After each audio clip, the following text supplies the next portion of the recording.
Hello everyone, welcome to Daily Current Affair MCQ. Today is 8 January 2025. Let's start from our first question.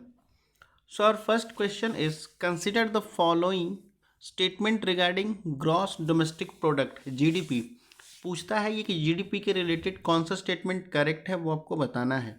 So our first statement is, nominal GDP is measured using current prices while real GDP is adjusted for the changes in the prices level to reflect the constant price. देखो nominal जो GDP है उसकी बात कर रहा है कि nominal GDP जो मेज़र की जाती है वो बिल्कुल करंट प्राइस के बेस पे मेज़र की जाती है, लेकिन जो रियल जीडीपी है वो करंट प्राइसेस के नहीं, उसके प्राइसेस जो चेंज होते हैं उसके रिफ्लेक्ट को दिखाता है, जो कांस्टेंट प्राइस जब चेंज होते हैं तब. ठीक, ये पहला स्टेटमेंट कह रहा है. Now the second statement is, real GDP provide a more accurate measure of economic growth as it does not adjust for inflation.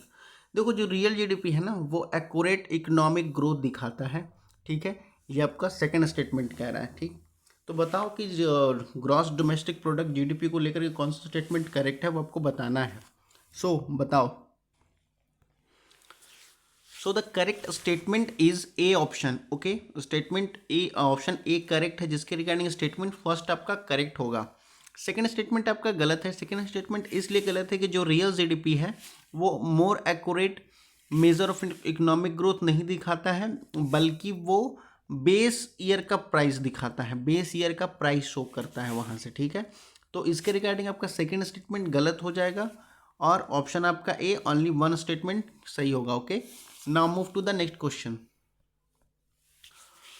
So the second question is, consider the following statement regarding election commission of India. ठीक है, election commission of India के regarding पूछ रहा है कि कौन सा statement correct है. इसलिए क्योंकि ये क्वेश्चन अभी इसलिए आया है क्योंकि अभी देखो रिसेंट में क्या है, दिल्ली में इलेक्शन है. ठीक है, दिल्ली में इलेक्शन की घोषणा कर दी गई है, डेट अनाउंस कर दिया गया है. ठीक है, जिसके रिगार्डिंग ये इलेक्शन कमीशन ऑफ इंडिया बहुत इंपॉर्टेंट हो जाता है हमारा, क्योंकि दिल्ली जो हमारा है वो कैपिटल है. ठीक है, और वो यूटी में आता है. ठीक है, तो इसलिए हम इस टॉपिक को बहुत इंपॉर्टेंट से देखेंगे. ठीक है, तो क्वेश्चन पे आते हैं.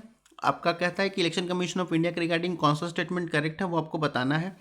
सो our first statement is, the election commission of India is a constitutional body established under article 324 of Indian constitution. Election commission of India जो है कॉन्स्टिट्यूशनल बॉडी है, अनुच्छेद 324 के तहत ये संविधान में अपनाया गया है. ठीक है, स्टेटमेंट सेकंड कहता है, election commission of India is responsible for conducting the election to the Lok Sabha Rajya Sabha, whereas state election commission is responsible for conducting the election of a state assembly. तो ये आपका सेकंड स्टेटमेंट कहता है कि election commission of जो India है उसका काम है सिर्फ लोकसभा राज्यसभा के चुनाव को करवाना. ठीक है, जिम्मेदारी से. लेकिन स्टेट इलेक्शन कमीशन का काम होता है कि वो स्टेट के जो असेंबली जो विधानसभा होती है वहाँ के इलेक्शन को कंडक्ट करवाना. ठीक है, ये सेकंड स्टेटमेंट कहता है. Now the third statement is, the chief election commission can be removed from the office in the same manner as the जज ऑफ द सुप्रीम कोर्ट. देखो, हम अगर चीफ इलेक्शन कमीशन को, जो मुख्य चुनाव आयुक्त हैं जो हमारे, उनको हम अगर रिमूव कर सकते हैं तो उसी वे प्रोसेस में करेंगे जिस मैनर में हम सुप्रीम कोर्ट के जज को करते हैं. ओके, तो ये तीनों स्टेटमेंट में से कौन सा स्टेटमेंट करेक्ट है वो आपको बताना है. तो बताओ. So the correct statement is, statement first is correct, statement third is correct, statement second जो है वो आपका रॉन्ग हो जाएगा. ठीक है, जिसके रिगार्डिंग आपका जो सही ऑप्शन है वो आपका ऑप्शन हो जाएगा ऑप्शन बी. ओके, तो आपका statement first and statement third is correct, statement second is wrong just because कि state commission of India is conduct the election of Rajya Sabha, Lok Sabha and state assembly also, state assembly also. Okay, Rajya Sabha, Lok Sabha और state assembly also, president election and vice president election. तो ये सारे जो हैं ये आपका election commission of India conduct करता है. ठीक है, now we come to the state election commission, okay. तो स्टेट इलेक्शन कमीशन कंडक्ट करता है जो आपके इलेक्शन होते हैं जो स्टेट के अंडर आते हैं, जैसे पंचायत का चुनाव हो गया, पंचायती इलेक्शन हो गया, म्यूनसिपल इलेक्शन हो गया, एमसीडी जो वगैरह के चुनाव होते हैं उनका हो गया। तो ये सारे आपका कंडक्ट करता है, ठीक है। तो ये आपका ऑप्शन क्या हो जाएगा, B only, okay. Two only, first and third, second one is wrong. Now move to the next question. तो third question is what is the primary purpose of recently launch Bharat poll portal. अभी देखो बहुत important हो चुका है ये Bharat poll portal जो recently launch किया गया है। तो इसका जो प्राइमरी पर्पस क्या है, इसका एम क्या है, प्राथमिक जो इसका उद्देश्य है लॉन्च करने का, ये क्या है, ये आपको बताना है। So our first statement is to provide a platform for the citizen to report local crime, ठीक है।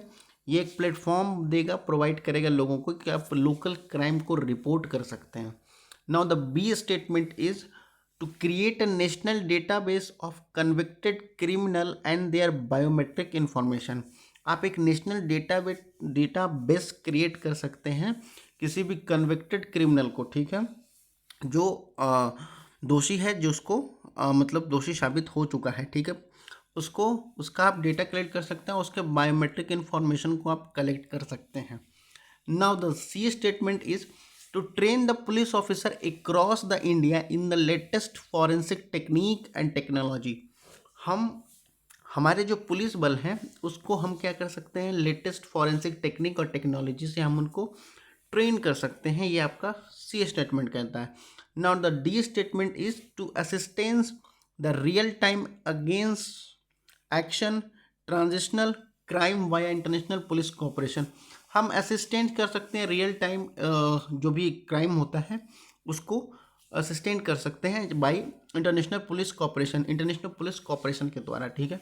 तो इसमें से कौन सा स्टेटमेंट करेक्ट होगा वो आपको बताना है भारत पोर्टल को लेकर के। बहुत ही इंपॉर्टेंट क्वेश्चन हो जाता है ये भारत पोर्टल लेकर के, ठीक है, बताओ। So the correct option is D, okay.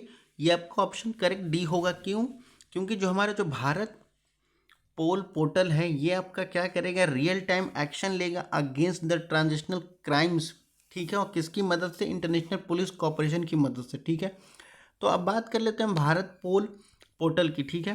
तो भारत पोल जो है वो पहले तो ब्रॉडकास्ट कह सकते हैं, real time action against transitional crimes लेगा, ठीक है, किसकी मदद से, तो कह सकते हैं इंटरनेशनल पुलिस कोऑपरेशन को लेकर के, ठीक है। और ये जो इसकी डेवलपमेंट की बात कर ली जाए तो ये CBI central bureau of investigation के द्वारा डेवलप किया गया भारत पोल पोर्टल, ठीक है, जो कि अलाउ करता है आपका स्टेट और सेंट्रल एजेंसी को, जो कि ईजिली हम क्या कर सकते हैं, इन्वेस्टिगेट कर सकते हैं कोई भी क्राइम होता है उसको, ठीक है, और जल्दी से इन्वेस्टिगेट करके हम रिपोर्ट प्रूफ कर सकते हैं और या केस को सॉल्व कर सकते हैं, ओके। तो इसका स्टेटमेंट जो आपका सही हो जाएगा आंसर वो आपका डी ऑप्शन हो जाएगा, okay. Now okay, that's all for the today session. अगर कोई क्वेश्चन या कोई क्वेरी हो तो feel free to ask in comment section. बाकी पढ़ते लिखते रहिए। धन्यवाद, थैंक यू ऑल।